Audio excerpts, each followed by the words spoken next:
这种蚊香支架想必大家都很熟悉吧？在蚊香盒里面，商家都会配上一个，它还是有很大的作用的。我们掰蚊香时候很容易把蚊香给掰断，其实用这个蚊香支架，无论断成什么样子的蚊香，都能把它立起来。现在我们就一起来看看。大家好，欢迎来到小明家魔法。一般我们使用蚊香支架的时候，都会直接将它掰直，然后把蚊香放上去。这样子放置蚊香是不太牢固的，只需要将这个部分向后折，让它形成一个直角。用这个方法放置蚊香的时候就会非常牢固了。在拆开蚊香时，如果没有掌握好技巧，很容易将其断开。一旦蚊香断裂，存放起来也会很不方便。我们拆蚊香的时候不小心折断了怎么办呢？首先，我们找到蚊香支架上的这个小机关，也就是这个小凹槽的地方，把蚊香直接插在凹槽里面就可以了。还可以把支架像这样倒过来，可以把一小段的蚊香插在底部的这个小凹槽里面，这样就不会浪费一点蚊香了，是不是很实用呢？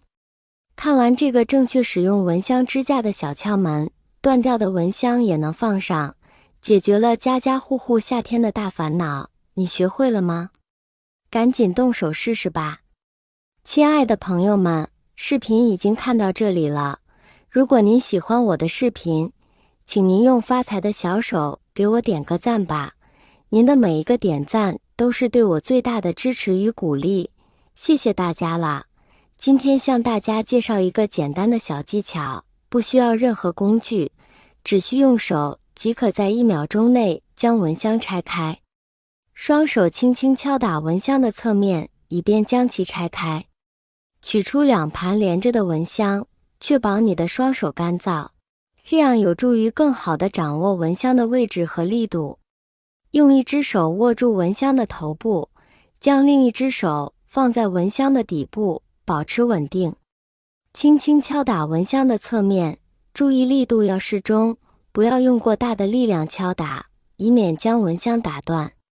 敲打的位置可以在蚊香的中部或稍靠近头部的地方，目的是为了松动蚊香的连接点。敲打的频率大约为每秒钟敲打2至3次，持续敲打3至4秒钟左右。在敲打的过程中，你可能会感觉到蚊香有轻微的松动，这是一个好的迹象，意味着蚊香即将分离。继续坚持敲打，直到你感觉到蚊香完全松动，并可以轻松地将其分离开来。需要注意的是，这个方法需要一定的耐心和细致，因为每个蚊香的连接点位置可能略有不同，所以敲打的力度和频率也需要适度调整。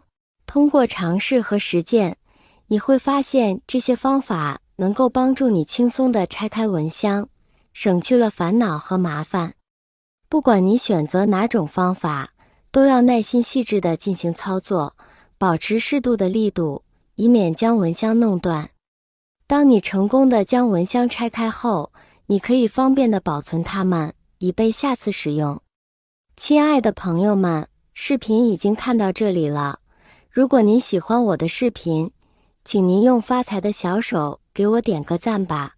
您的每一个点赞都是对我最大的支持与鼓励，谢谢大家啦。我们对于蚊香其实并不陌生，最起码80、90那个年代的人都用过。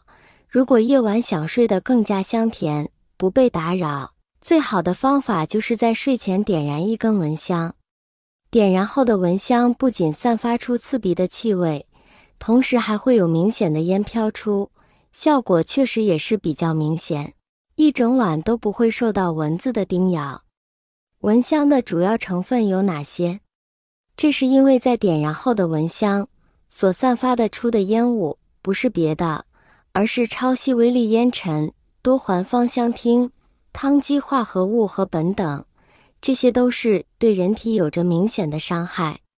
与此同时，蚊香中还含有碳粉、粘合剂、助燃剂等这些物质，你觉得成天将这些物质点燃，危害性大吗？燃烧充分的蚊香姑且还有这么多的有害物质，若是燃烧不充分，那有害物质就更多了。所以现在的人们确实也意识到它的危险，所以很少人会选择使用蚊香了。如果一味地追求驱蚊效果好，使用过量的氯氟醚菊酯，可能会对人体的呼吸以及神经系统造成一定的伤害。蚊香最为致命的一点就是点燃后会散发出烟雾，这烟雾中确实会含有不少物品，长时间吸入会对人体造成一定的伤害。如何选择蚊香？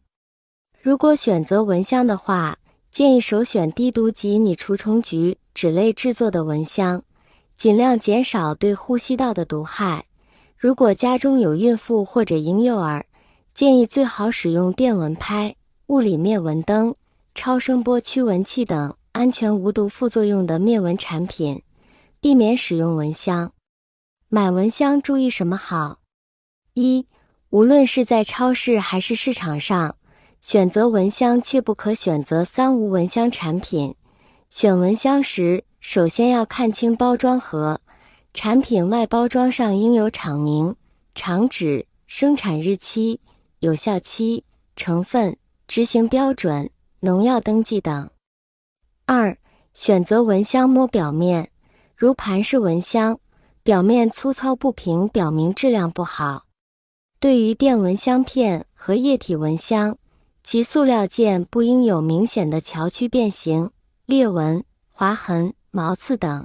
选择时要仔细看成分，尽量挑选菊酯类产品，丙烯菊酯、伊阿森物菊酯等，这些可以在有人环境中使用，尽量避免挑选有机磷类和氨基甲酸酯类产品。三、在蚊香种类的选择上，部分消费者可能会认为电热蚊香对人体毒害比传统盘式有烟蚊香要小得多，但有关专家介绍，电热蚊香和传统盘式有烟蚊香这两种产品实际上使用的是同样的原材料，有效成分都是具有杀虫成分的化学制剂，因此电热蚊香比传统盘式有烟蚊香危害小的说法是不科学的，也是无根据的。一些假冒劣质电蚊香中甚至含有雄黄粉等，会使人慢性中毒。